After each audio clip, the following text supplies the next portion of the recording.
Mi nombre es Laura Salazar y hoy voy a hablar acerca de la simulación número 2 que hice para la materia Elementos de Física junto con Yesenia Pisa.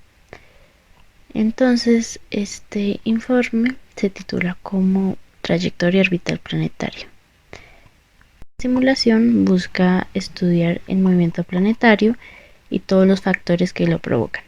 Entonces, para eso utilizamos las leyes de Kepler, la ley de gravitación universal de Newton y algunos métodos numéricos como Euler, Euler-Cromer y Midpoint. También se implementó un programa en Python empleando las librerías Matplotlib y Pyplot para la animación de la órbita. Y pues este laboratorio lo permite visualizar las distintas posibilidades de órbitas que se pueden generar en la que cambian con sus condiciones iniciales y su método numérico. En la introducción hablamos un poco acerca del movimiento planetario, en qué consiste, y hablamos de que en esa simulación se espera estudiar de manera numérica ese movimiento a partir de ciertas condiciones iniciales y un tiempo determinado. En el marco teórico hablamos acerca de las leyes de Kepler, enunciamos una a una y pusimos las ecuaciones necesarias en cada una de ellas, si así lo requerían.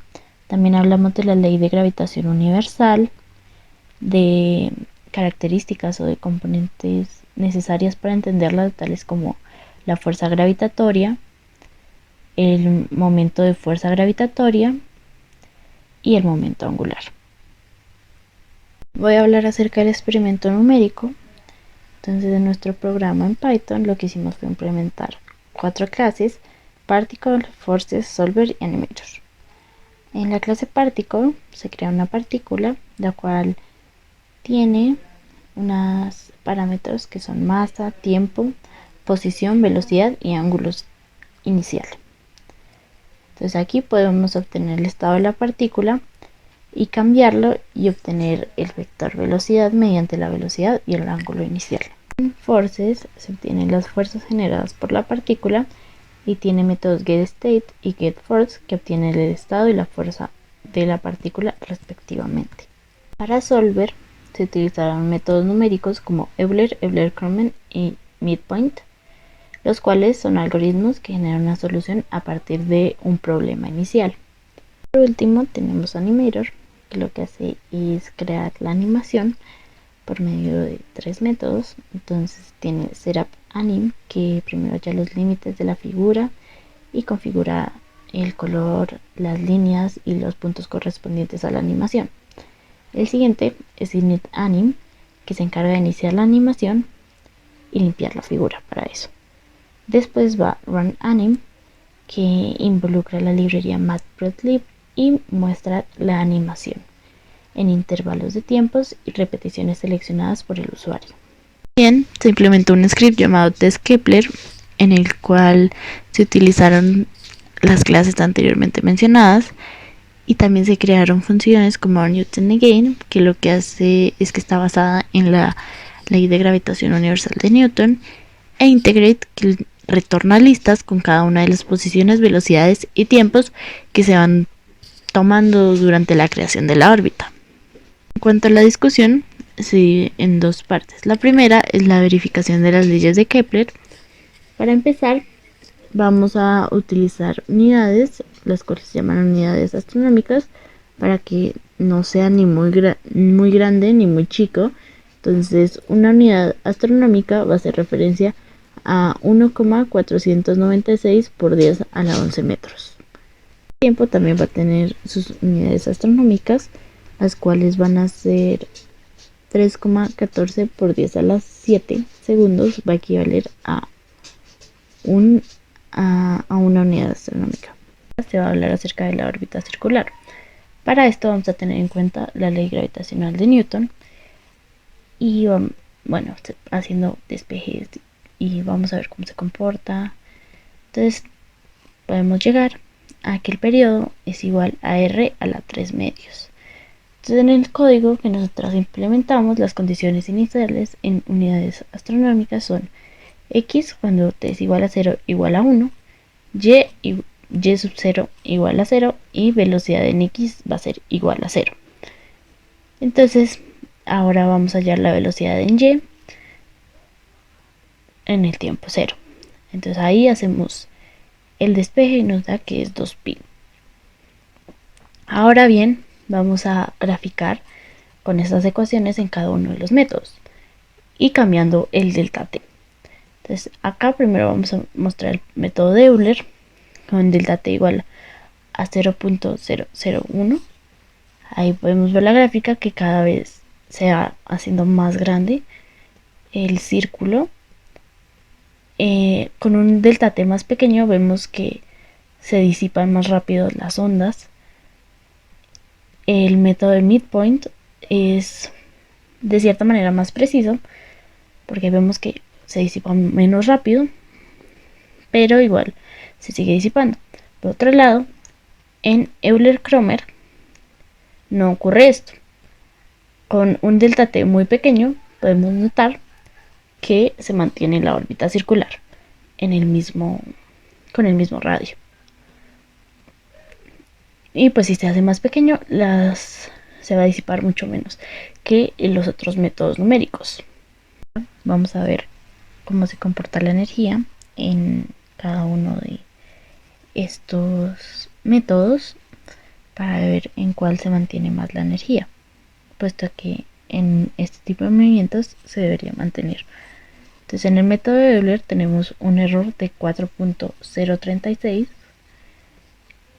en el método de Euler-Cromer 0.04 y el método de midpoint 2.2.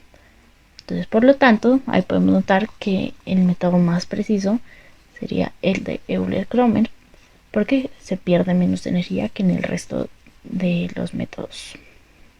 Para las órbitas elípticas utilizamos las situaciones iniciales y sub 0 igual a 0, p sub x igual a 0 y un ángulo inicial de 90 grados, es decir que la aceleración inicial va a ser igual a 0. Y bueno, entonces cambiaríamos los valores de x y b sub y para obtener la órbita elíptica que se desea.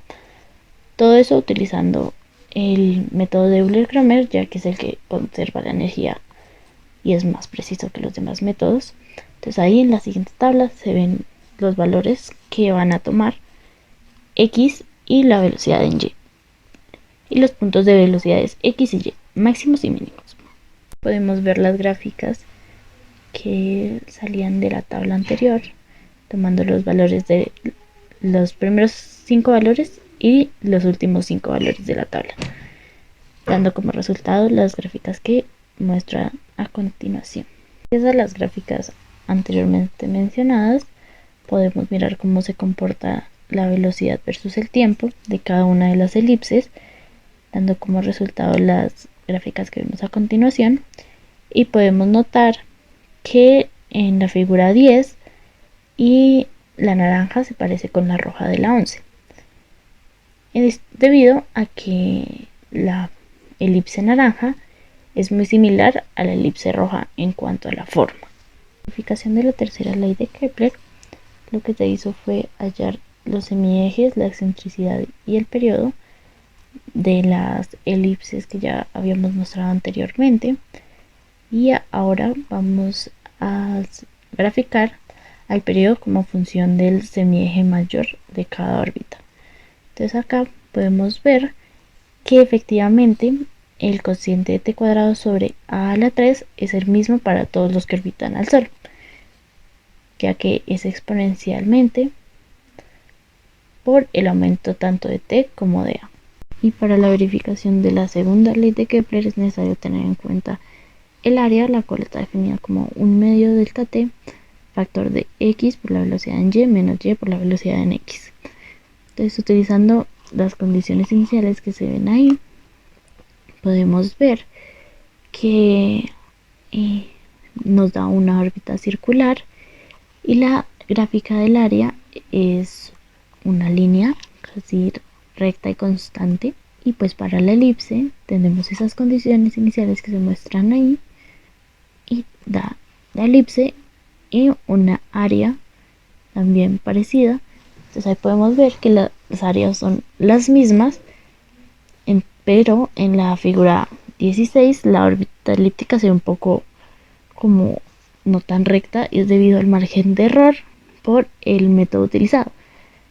Y así podemos corroborar la segunda ley de Kepler, ya que, como se muestra en las figuras 14 y 16, la línea que une al Sol con el planeta recorre áreas iguales en tiempos iguales. Ahora, para la corrección relativista a la ley de la gravitación, entonces esta ley dice que si hay dos cuerpos, uno debe tomar como masa y el otro se debe tomar como campo.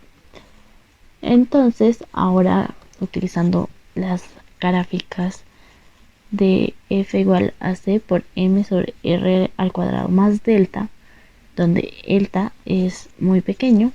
Ahora bien, vamos a ver la influencia que tiene delta en este caso.